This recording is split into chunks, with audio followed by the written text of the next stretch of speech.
Hey, sexy bitch.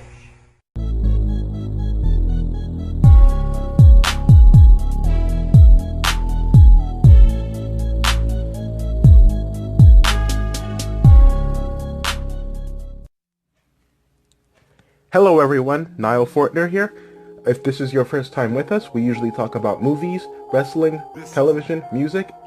So thank you for joining in. Today we are going to talk about Season 1 of The Mist. When I first saw the advertisement for this show, I was honestly smiling from ear to ear. The series was being advertised as a spin-off and continuation of one of my favorite movies and books, The Mist, by Stephen King. And I was ready to glue my eyeballs to the screen and really check this thing out. I'm just going to get right into it with you, and not waste your time. Season 1 of The Mist is not a spin-off or a continuation of the novel and the film. It is more of a reimagining with very little terror, bad CGI, it is poorly acted unfortunately, and honestly, it doesn't deliver the goods when compared to the novel, or even the movie for that matter. What makes this a reimagining is that this is the same premise as the book and film, yet they changed certain things from the original source material, especially from the movie. If you are a real horroraholic and horror fanboy or fangirl, I'm sure you already know a thing or two about The Mist. You know, a small town in Maine, and the mist comes into play. Residents are afraid of the, creatures that come from out of the mist, and this leads to residents really turning on each other and being afraid for their lives. This is all stuff from the book and the movie. Even though the show is satisfying the audience with familiar plot points, I think of it as a peanut butter and jelly sandwich. By this I mean it's good comfort food for the moment, but when you really strip it down and get down to it, there's really nothing about this that is challenging or really packs a punch. The show does a decent job of trying to establish everyone in the small town. In the first episode we are introduced to the Copeland family.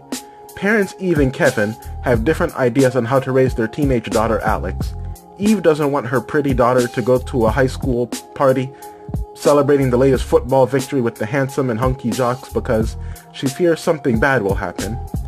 Residents in the town are constantly gossiping and, talking about Eve behind her back, giving her that real stink-eye look. Eve is disliked in the small town because she is a teacher and she wants to teach sexual education to students in the public schools. But she's a little too liberal for certain parents. Alex's best friend Adrian is also a fellow student who was bullied at the school and snubbed at home by his father.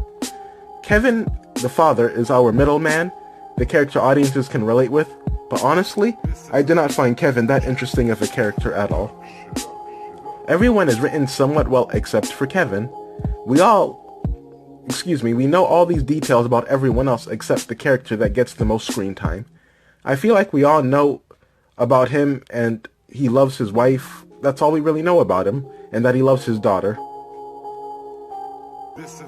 That's pretty much it. I can't think of anything else. But they could have went more into his family history or his personal beliefs. I just wish the character were written a little bit better and more well-rounded, and not a flat Stanley type of character where there's nothing to his surface. That brings me to my next point, the writing of this show. This show could have been written far stronger. It really could have. It really is a point A to point B type of series. Run from the mist to get to the hospital, then to the parking garage, then to the grocery store, can't forget the church. I'm sure you kinda get the idea. Where the writing really shines would be dealing with the dramatic circumstances for some of our characters, such as Alex having to deal with one of the football jocks for an incident that happened at the party, or Adrian having to deal with his issues and father. Also, the book and film did an extraordinary job of showing how the mist and people can be equally terrifying. The residents do come off as scary people, but the mist did not come off as nerve-wracking as it should have been.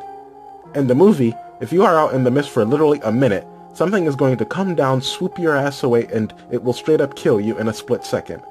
However, in the show, people are in the mist in and out constantly. Where are the giant monsters from the other worlds? I know there's some here, but they're just not in the show. It's crazy how they did not have this. They run through the mist constantly, they walk through the mist, they drive through it, they have full-blown conversations standing in the mist, so I don't understand that. Earlier I mentioned how the mist, well I didn't mention this too much earlier, but earlier the hallucinations was a big part of this show, excuse me. But those hallucinations are not very frightening. I personally would have liked to see the monsters and the hallucinations play a role together. Maybe these monsters aren't really real or from different dimensions, but they're hallucinations. That would have been something new that the show could have offered. I do not want to make it seem like the writing is the only issue. There are other issues as well, but I do believe some of the dramatic writing worked, as I mentioned earlier, and it does keep the drama somewhat interesting. But I have to be honest, the main problem, I believe, is the directing. I don't know if it is the directing or the acting, but a majority of the actors, unfortunately, need a little bit more time to learn the craft of acting. The chemistry between Eve and Alex feels very staged, and the delivery of dialogue comes off as if they were reading off cue cards constantly. I guess Frances Conroy was the best. Frances Conroy from American Horror Story. She was easily the best for me in the cast. And even though she's this really gardening, loving hippie woman, things go down south for her very quickly. Overall, I thought the show could have had much better CGI. It looks like something out of a PlayStation 2 video game, really. And I thought this was honestly disappointing. I did like how the show had the point of view of the characters when they were running through the mist. I thought that was a nice touch and offered something new. It was like we were in their shoes. Season 1 of The Mist needs better writing, performances, and directing, and I'm honestly not surprised it isn't getting a second season. I was interested to see where Season 2 goes, but unfortunately, we are not getting Season 2. A lot of shows I like lately have been getting cancelled. I didn't really like this too much, but Scream Queens was one where I was hoping they'd get another season. But overall, I believe this Season 1 of The Mist earns if I had to give this a rating, I would give this a 6 out of 10. Like I said earlier, it's just a peanut butter and jelly sandwich of a series. It's comforting, but I want more, something more flavorful and something more filling. Thank you all for watching this video. If you would like to see some of my other videos based on Stephen King's Gerald's Game, I can leave that in the description below. Thank you all so much, and feel free to check out other videos. We got a lot of cool stuff here for you.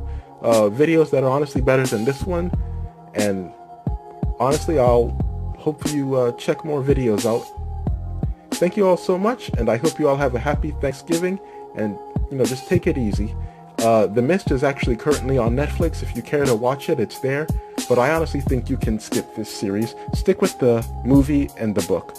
Until next time, this is Niall Fortner. Goodbye, everyone.